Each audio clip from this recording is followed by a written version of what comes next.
Hi, I'm James Naylor Green, professor of Brazilian history and culture at Brown University and the national co-coordinator for the U.S. Network for Democracy in Brazil. This program is part of the Democracy Observatory and is supported by the Washington, Brazil office. This is Brazil Unfiltered. Today, I have the pleasure of welcoming my friend and colleague, Lilia Shcwarcz. Lilia is professor of anthropology at Princeton University and the University of São Paulo. She is the author of many, many, many books in Portuguese and in English on the history and culture of Brazil. Some of her books available in English include The Spectacle of Races, Scientists, Institutions, and the Race Question in Brazil, 1870 to 1930, The Emperor's Beard, Dom Pedro II and His Tropical Monarchy in Brazil, Lima Barreto, a sad visionary in Brazil at the beginning of the 20th century, and Brazil, a biography, co-written with Eloísio Starling. And coming out in November will be Brazilian Authoritarianism, Past and Present. Lily regularly writes for popular newspapers in Brazil, such as Folha de São Paulo, Estado de São Paulo, and Nexus. Also, Lily is a pioneer and model of how academics can use social media platforms like YouTube and Instagram to increase historical consciousness. So welcome, Lilia, to Brazil Unfiltered. Thank you so much for the invitation. My pleasure. So before we get into some specifics regarding Brazilian history, culture, and politics, I want to start with the final point I highlighted in your biography. You have over 140,000 YouTube followers and over 400,000 Instagram followers. Over the years, you have expertly used both of these platforms to reach hundreds of thousands, if not millions of people. Tell me about this journey. What motivated you to take this route? Thank you so much for the question. I think you know that in Brazil, we had a kind of prejudice of that academics, the idea is that academics cannot mix with this kind of social media. But I remember I started with my Instagram because of my other life. And because I'm also a curator for histories at MASP. It's the Museum of Modern Art in São Paulo. And then when I was working there, my Adriano Pedrosa asked me, the curator-in-chief, he asked me to open an Instagram just to share images.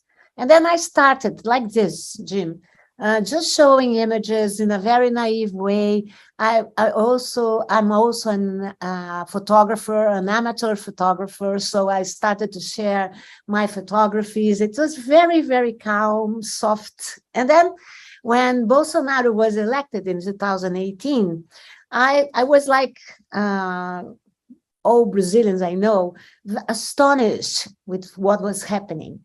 And then I started, I remember that my first post was about our Minister of Science, the astronaut.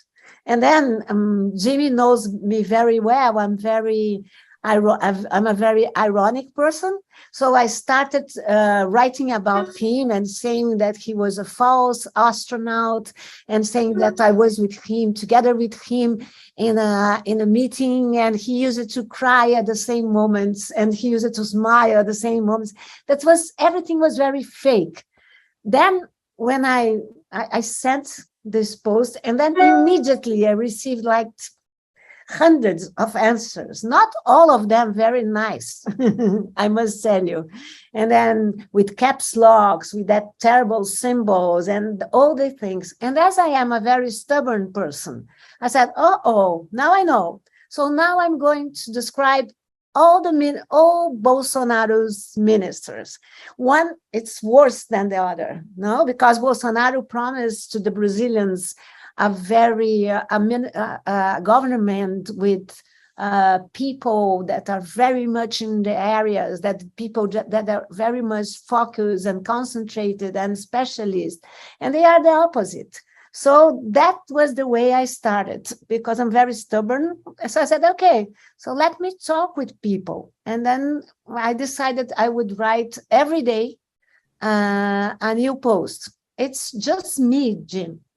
I am the one that I write the posts, I answer the questions and comments. And then another thing happened, because at the same time, a person called me and said, I would like very much if you would start a YouTube channel. And my first reaction was, oh no, I have too much things to do, and I'm not this kind of person. But then, after Bolsonaro's elections in 2019, after he stayed, he was not impeached, then I realized that good information, it's the only arm it's the only arm we have, that we need to open our spaces. So I said to him, to this person that wants to stay anonymous, I said, are you going to censor me? Or are you going to say, okay, you can talk about this and you cannot talk about this? He said, no, I have nothing to do with this. So I use the money just to have this group that helps me, because I cannot to finish a video, it's complicated, no? And then I started the YouTube. So this is the idea. I have the Instagram and the YouTube. It's a kind of battle. It's a guerra de milícias. It's a kind of daily battle. And I'm not so sure that I will continue if Bolsonaro will not be elected on October. But that's another thing. That's future. At the moment, I want to be in this place too. So how has your public presence shaped your own ideas of what's happening in Brazil and the world? Oh, okay. I think that Bolsonaro was elected in the middle of a wave, a big wave, a very right-wing wave. That started not just in Brazil, that's arrived not just in Brazil, but in the United States with Donald Trump, in Hungary, in Poland, and lots of places. So we intellectuals used to think that we were free from the right wing. Not the right wing, because I have no problems with with conservative thinkers, because in my opinion, democracy lives better, and we have a healthy democracy if you have different political positions. My problem is with the right-wing, very right-wing thinkers and politicians. So what happened in Brazil was part of the same conservative kind of doing politics. I'm talking about men politicians, very white, very conservative, very people that can enter in politics using elections, but people that have no good reasons to make democratical institutions stronger. On the opposite. So Bolsonaro is part of this story, part of this moment. But I think that we are passing through a different moment now. For example, we can remember what just happened in Colombia. So for the first time, Colombia has a president coming from the left political side, and Colombia has now a black vice president. So I think that, and it's not just Colombia. So in my opinion, I can see a very optimist person, but in my opinion, I think things are changing now, that we have new utopias and new perspectives, and I hope this kind of good utopia would continue to blow until October. So Lula remains ahead in the polls. Anything can happen between now and October 2nd, but what is your assessment of the state of democracy in Brazil as a result of the 3.5 years of Bolsonaro? I think that Brazil, it's going to be very difficult if Brazil will have to face 4 more years of Bolsonaro government. I think it's going to be very, very, very dangerous for our democratic institutions. Bolsonaro is attacking every day. He's talking about a coup d'etat. Every day he's attacking democratic elections in Brazil, attacking the ministers of the judiciary. So I think it's a very urgent question for Brazil. And during 4 years, Bolsonaro destroyed a lot. Think about our let's talk about education. This is a government that didn't pay attention for education. We can see the scandal involving a former minister of education, because this is a government that wants to have an evangelical state, religious states, and Brazil is not a religious state. So that's very, very, very hard. Even if we think about the universities, Bolsonaro is very much focused against academics in Brazil. Bolsonaro is very much focused against journalism, against good journalism. And we have to think about the health situation. Brazil had now we are talking about almost 400,000 people that died because COVID in Brazil. And we have the worst government in this situation, because we are talking about a negationist government, a government that has no impact, is not very much concerned with science.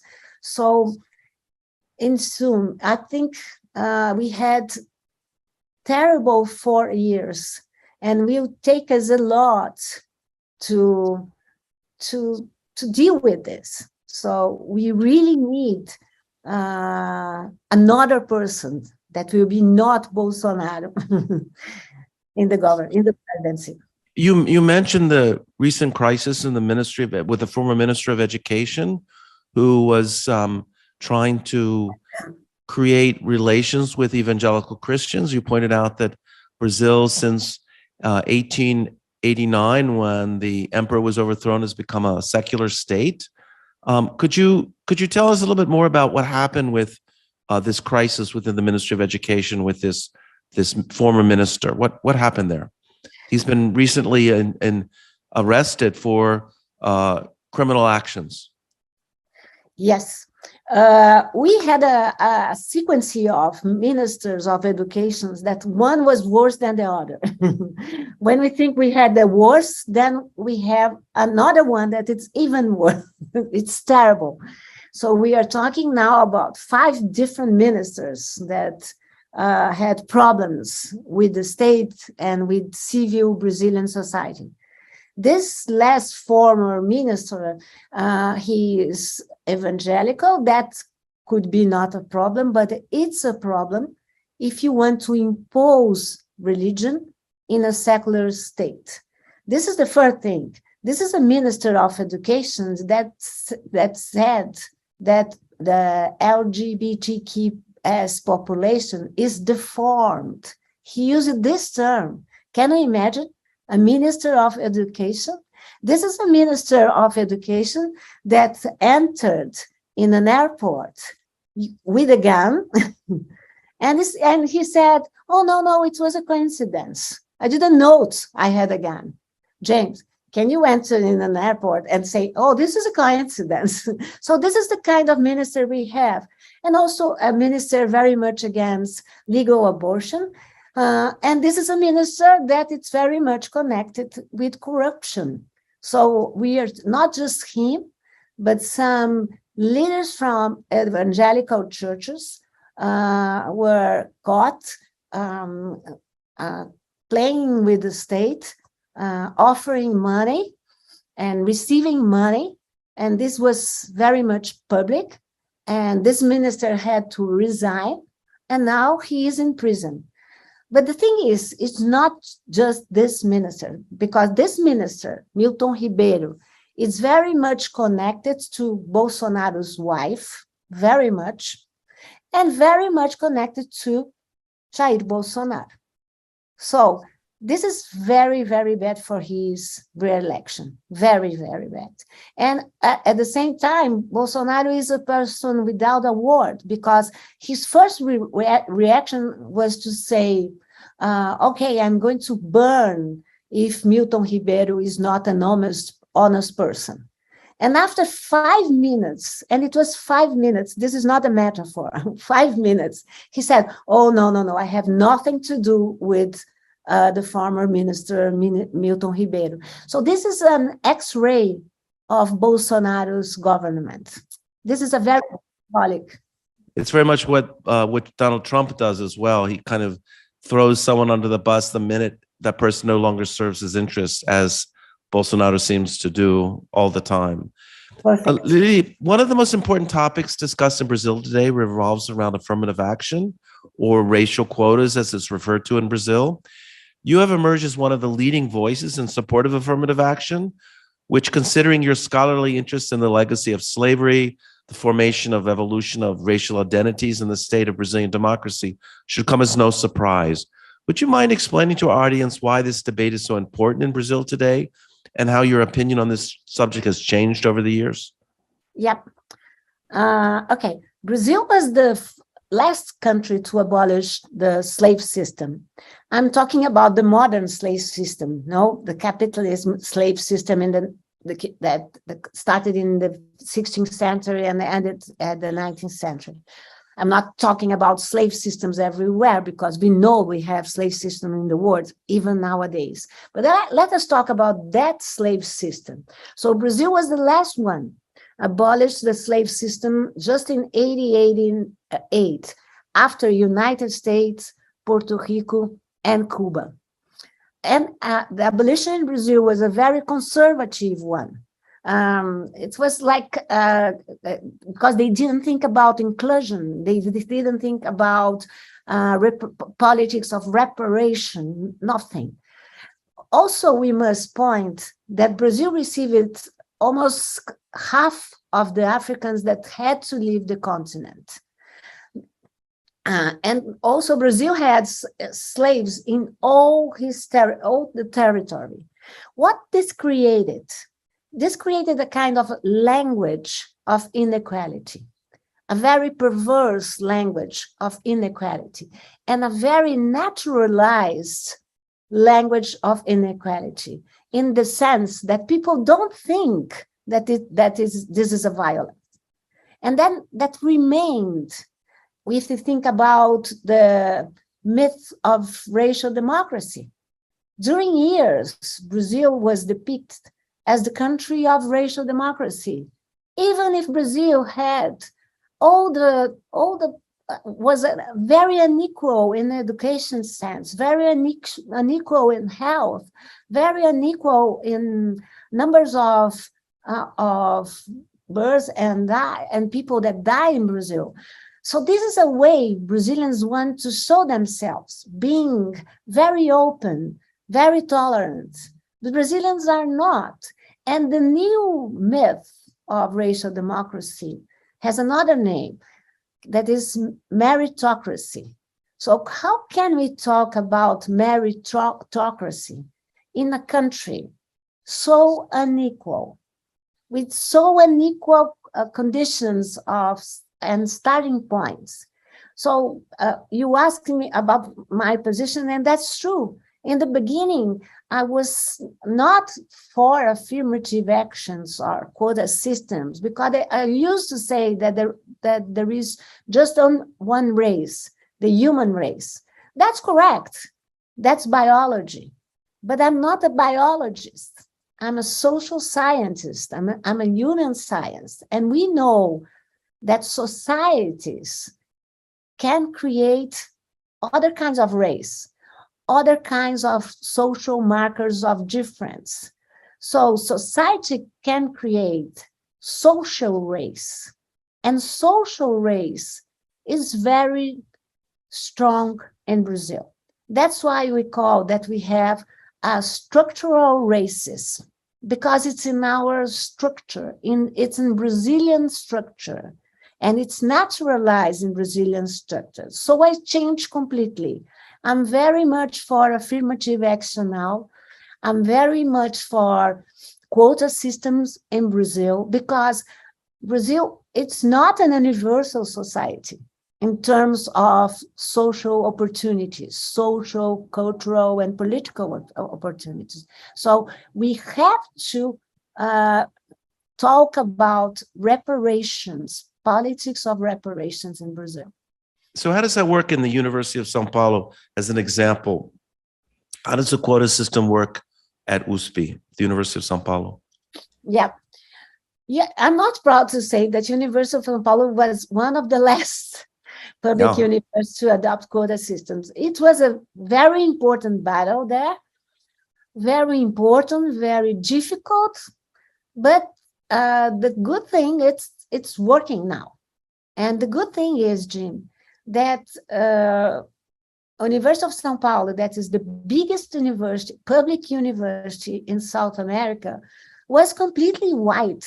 When we started with an ethical census at the University of São Paulo, what's very, very impressive how University of São Paulo was conformed by a white elite of São Paulo and Rio de Janeiro also, because people used to travel to go to University of São Paulo, used to travel. But now with quota system, things are changing. And the main importance for me is that I defend quota systems for an historical reason, but I also defend quota system because of a very positive philosophy, because difference creates difference. I'm going to tell you a good example, my example. For years, I used to give a program called History of Brazilian Thinking in Brazil. Looking backwards, I can say to you that my program was completely white. And I just put men and thinkers in Brazil. That's not a coincidence. Then it was very important to have Black students to put a pressure and say, come on, 56% of Brazilian population, it's Black or pardo. So it's brown, Black, as we say, as you say in the United States, negra, as we say in Brazil. And am I going to say that we have not Black thinkers in Brazil? That's not right. That's a kind of social amnesia. It's a kind of silencing the past. So this is the good thing, that we have to change, that have to open our minds. We have so many Black thinkers like Lima Barreto that I studied, but Abdias Nascimento, Lélia Gonzalez, Sueli Carneiro, and lots of them, that we have to put them inside the academic programs. Otherwise, we're going to continue with this. So in addition to changing the curriculum by including authors, Black authors in the curriculum, what has been the experience in the classroom in terms of a difference in the way classroom dynamics take place? That's very important also, because having a class that it's not so homogeneous, that it's not so equal, it's very important. It's not boring. And on the top of it, you can include politics in a big sense. And I'm not talking just about government and states and ministers, but I'm talking about big politics, big policies, what we want to do in the future, what we are planning for our present and our future. Can we have a democracy in Brazil? We were talking about democracy, but can we talk in a democracy in a country so racist as Brazil is? In my opinion, no. This is not a democracy. We know that democracy is an incomplete system. That's part of the beauty of democracy, because rights you have to conquer again and again and again. But it's very difficult to talk about democracy in a country that excludes 56.4% of its population. Lily, going back to Bolsonaro, he came to power more than 3.5 years ago, and many intellectuals have struggled to come to grips with this depressing reality. How did Brazil, in your opinion, a country that a decade ago seemed like a global success story, go from being a model of democracy to this global pariah? What's really going on in Brazil that explains this process? Okay. It's a hard question, I know. I have 4 hours now. Okay, I can give you an answer in la longue durée, in a going back history, and also a short durée. Make it short. Let me talk about the two of them. In my book on Brazilian authoritarianism, I talk about I have two main ideas that organize the book. The first one is that the present is full of past. The second one is that for those that were like surprised with Bolsonaro's election, I say in the book, Brazilians were always authoritarians. Why? Because what do you think about a country that had a system for more than 4 centuries, a system that supposed that one person can own another person?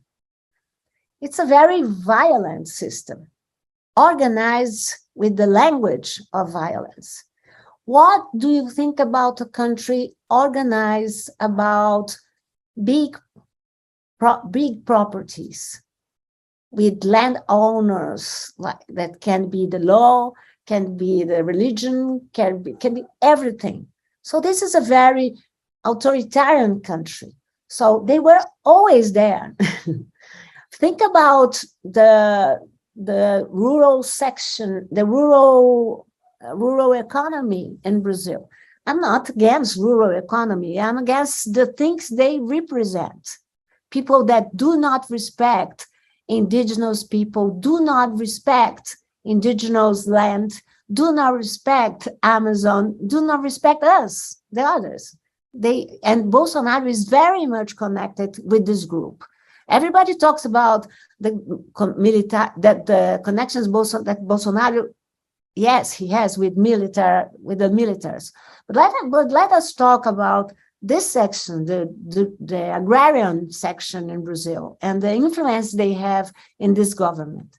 So, and they are very authoritarian persons and people that I call in my book that they were people, nostalgic people, and very vengeance people. Can I use this term? Yeah, they were very much interested in getting vengeance.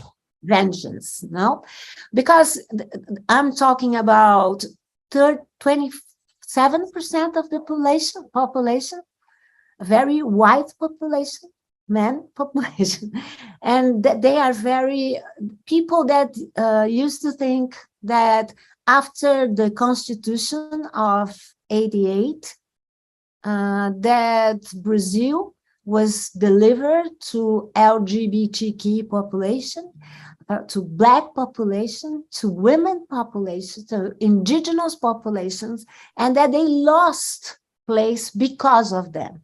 This idea of losing place is a very nostalgic idea, because they think that Brazil, that they are the owners of Brazil. They were in the past and they are in the present. So we are talking about this group. It's 27%, but a very organized group, a very organized one. And so let me talk about the recent history. In my opinion, that started in 2013 with big manifestations in the streets, that Brazilians couldn't understand how divided was the country in 2013. Then we must point the coup d'etat against Dilma Rousseff in 2016. If you look to the photography in our parliament, they were all there, white politicians, very much full of hate, full of talking against other kinds of politicians, talking against difference, talking again, very intolerant. Then this group was elected in 2018, and this is the group that is in power in Brazil. And the story is very much like Trump stories, because think about when Trump was elected, people would say, he will not stay, he will be impeached in 2 months, he will impeach, and he stayed. And look what happened in the United States. And the same story in Brazil, Jim. Because when Bolsonaro went in 2018, you remember that people were saying he was not going to be elected, he's a clown. And then he was elected. And then people would say things like this, he will not stay. He has no power, but he has power. So this is very much frightening, because and in my book, I just mentioned Bolsonaro once, because I don't think, Jimmy, that Bolsonaro is a cause. He's not a cause. He's a symptom. He's a symptom of this very deep Brazil that was always there. But we, the progressive people in Brazil, we didn't want to see, because we thought that democracy was our last goal, that we achieved democracy. But democracy is not like this. So we have to conquer democracy once again. Lilia, in May this year, something happened in Brazil that was very, very disturbing to me. The video of the military police in the state of Sergipe killing Genivaldo dos Jesus Santos, a Black man who suffered from mental illnesses.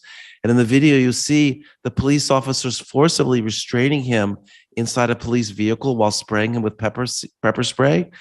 And it was such a strong scene. It was etched on my brain. But shortly thereafter, when the video went viral on social media, additional videos showed the police training sessions, actually showing police how to do the exact same process. Could you comment on this event and situate it within the broader contours of Bolsonaro's Brazil? Yep.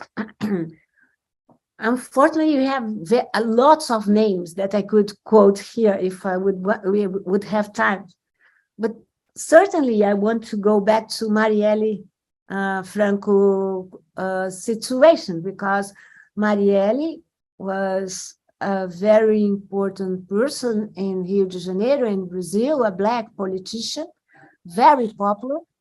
And Marielle was a person coming from the slums, from the favelas, and she used to say that she was not in the Brazilian statistics because she survived and she studied. She went to the university. She went to she was elected, but that was very perverse in Brazilian history, because she was not right, because she was killed in front of all of us. When Marielle Franco was killed, a dream of Brazil died immediately. Or we could see that there was another Brazil that we denied, that we didn't want to see. That was just the beginning. But we could talk about the killing of Beto Freitas, a black person that was in a supermarket in Porto Alegre. That was the day of Black conscience in Brazil. And Beto Freitas was killed in front of all of us because his killing was filmed. He was, it was not the police, it was private police, let's put it like this, but he was inside the supermarkets. He was They went with him to I think it was a parking place, and they filmed him dying. Very similar to what happened with Floyd in the United States. And he was saying things, I cannot breathe. I think a lot about this sentence, I cannot breathe. That was the same situation that Genivaldo Jesus dos Santos experienced in Sergipe. He couldn't breathe. And again, everything was filmed. Everything was, we could testify this. This is, again, I am an anthropologist and an historian, and I believe very much in symbols, that symbols has efficacy, that they are very, they show us, they can show us lots of things, shows us lots of things. And the experience of Marielle, Beto Freitas, Genivaldo, and others, they show us this kind of military regime that we are experiencing in Brazil. They showed us how Brazil was becoming Brazil was always a very violent society. But as I'm insisting, Brazilians wanted to show very much like this very positive image. It's not like this. Brazilians are not focused to show this image. We are focused to show this another image, another depiction of this very, very intolerant country, very violent country. And in my opinion, this is one of the consequences of Bolsonaro's government, because Bolsonaro's giving this image, this public image of a person that believes in violent solutions, that it's arming population, that it's very much connected with this very violent, I insist, police force. At the same time, he justifies this kind of actions. He justified not talking about this. He justifies this kind of violent solutions. And we could talk about the case that happened in Amazon, the killing of Don Phillips and Bruno Pereira. Don Phillips, a journalist from The Guardian, and Bruno Pereira, an indigenous, very well known from FUNAI, that is this institution that takes care of Amazon and indigenous people. And even so, they were very well known, but that not avoided them to be killed. And what Bolsonaro's and the government's reaction? They started talking they started blaming the victims. They started saying that that was not correct of them to be there. And the problem was not Bruno and Don. The problem was the persons that were not following the law. But the answers the government give us, it's always like this. Oh, that was an adventure. It was not correct to be there. So my question is, Jim, what's the consequences for the population for listening to this kind of message for 4 years? No? What the kind of things that the government allows, giving the population this kind of answers? So that the question is always like this. You cannot blame me. You have to blame the victim. This is a problem. Lily, some people call the Bolsonaro government a fascist government. Your family fled from fascism in the 30s to Brazil, barely survived fascism in Europe. What is your opinion about that debate? How do you take that discussion? I think that discussion has two different sides. As historians, we are obliged to explain the difference between that moment and this moment. We don't have concentration camps, for example. We don't have extermination camps. And also we know that social and historical situations were very much different in Europe and Brazil and Latin America and even United States or Hungary. So we have to use, as historians, we have to use history to put concepts in context. But even so, I always remember that history is not, I don't believe in a deterministic history.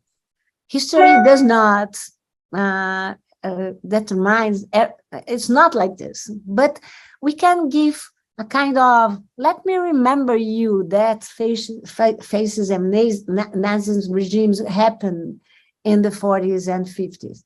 That's very important for me to remember. We have to use history to remember, and in order to not to forget. So we can compare. We have some similarities that it's our obligation to talk about it. For example, Hitler was elected. He was regularly elected as Trump, as Bolsonaro. And we know that if we want to talk about democracy, democracy is not just gain an election. It's how you keep election during your, how you respect institutions, how you respect minorities, how you deal with people that are very much different. Politics is the art of creating consensus. But this is not the kind of thing that we can see in this kind of president like Bolsonaro is, like Trump was. This is the opposite. And this is so the idea is history can ring a bell. Not to say it's the same, that what happened in the past is going to happen in the present. But it's to say another thing. It's to say what happened in the past, and then we can avoid in the present. We are not smarter than people that used to live in the 30s and in the 40s of the last century. What do we have? We have the historical experience, and we are obliged to remember. Speaking of historical experience, you've worked in museums for many years. What has been that experience like for you as an anthropologist and a historian? That's a very important experience for me. You know me very well, and you know that I think that historians and social scientists are very, very, we have a very good anthropology, history in Brazil, but we are not very, we use images, as images would be like illustrations. I'm very much against this kind of use of images, because images are not illustrations, are very powerful documents. It's very interesting how when we are facing a document, a traditional document, a written document, we're like this. We want to know the context, we want to know the authorship, we want to know everything about this document before using it. But when we are in front of images, normally we put images like, okay, let me put it like this to make it more beautiful, nicer. But images are not like this. For example, I'm finishing a book called The Kidnapping of Independence. It's a book about lots of images, but mainly one image, Pedro Américo's image called Independência ou Morte, Independency of Death. If you look to our books, normally this beautiful big painting, it appears in the context of independence. But in my opinion, that's wrong, because this is a painting created in the sense that he paid for it by the Second Reich, by Pedro II, that wanted to give a better image to his father, Pedro I, that wanted also to show that our independence was a beautiful one that had one protagonist, Pedro I. So nations can imagine themselves using one image. And this is a very interesting case because we know, because Pedro Américo wrote a book about this, saying that he created the whole situation, that he based his painting in another painting, a French painting, that he killed the geography. He knew that was not a mountain in Ipiranga, but he said, I have to create a mountain to celebrate Pedro I. He knew that Pedro I was not in a horse, that he was in a donkey. But he said, no, the donkey is not enough. It's not beautiful enough. So what's the point to analyze this image? Is to say, this is a very powerful image because Brazilians can imagine the birth of the nation using one picture that was imagined. So, and with lots of consequences. So what the importance of working in museums? Because our history of art, not just Brazilian history of art, it's very much colonial, white, and all protagonists are men. And we have to change our imagination. If you want to decolonize our history, we have to start changing, decolonizing our imagination. And we have to start reading pictures and not using pictures as they were naive or just beautiful. They can be beautiful, but they are not certainly naive. Mainly political pictures. Lilia, as we come to the close in this interview, I wanted to ask you, as someone who has taught both in Brazil and the United States, what advice do you have for Brazilians living abroad or friends of Brazil, people who study the country, who have lived in Brazil, and those who love its people and country? What is their role in defending democracy in Brazil? I think it's a very, very important role because Brazil is a continental country. And continental countries, as United States, as Brazil, can be very isolated countries. And we are experiencing a very difficult situation in Brazil. The crisis is everywhere. It's a political crisis, economical crisis, moral crisis, cultural crisis. And we need to have this echo and this strong voice outside, claiming, asking, challenging and denouncing what is happening in Brazil. Otherwise, we will stay isolated. And you know very well in the history what happens with countries and citizens that stays isolated by their own luck or destiny. History cannot be like this. So you have a very, very, very important role in claiming for rights in Brazil and helping us not to be alone.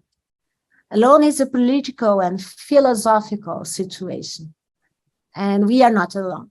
And that's very much important for Brazilians that live in Brazil and that want to stay in Brazil. Lily, thank you so much for giving us the time today to talk about your work and your thoughts about Brazil. I've really enjoyed having you on Brazil Unfiltered. Thank you so much for this nice conversation. So I hope you've enjoyed the interview. If you are watching on YouTube, don't forget to like the video. And if you have not yet subscribed, please do so. And if you're listening on Apple Podcasts, Spotify, or wherever else you listen to podcasts, please leave us a 5-star review. It helps other people find the program. Have a great week. Until next time, até a próxima.